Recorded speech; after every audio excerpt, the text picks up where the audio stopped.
In an advancement to resolve the long-standing border disputes between Assam and Meghalaya, both the states had adopted a resolution to find out the solution through the give and take policy. To implement this policy, the government of Meghalaya had issued a notice to all the village headmen residing at the interstate border regions to discuss about the matter.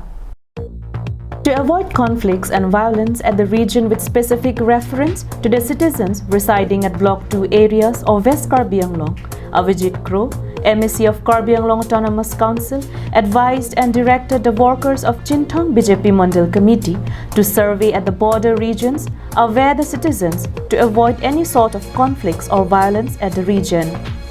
And as per his direction, BJP Mondal Committee visited the villages of Sabuda, Masaladeng and various villages falling under Block 2 region of West Karbi Anglong. Samson Rongphar, President BJP Chinthong Mondal Committee, Vidya Singh Tiso, Secretary, Longki Teron, Chairman, VDC Chinthong and several dignitaries from the party joined the site visit at Block 2 region. The team appeals the citizens of Block 2 region to avoid any sort of misinformation aired by some miscreants which could lead to conflict and violence, and maintain peace and tranquility at the region.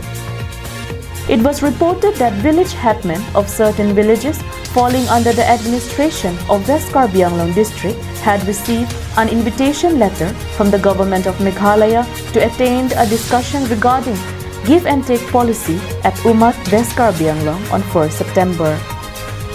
This had amazed the citizens and left them in confusion.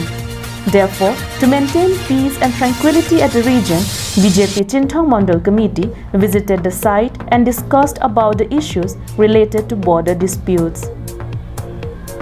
Hemari Rongphar's report from Ulukunchi, Karbi Anglong Live.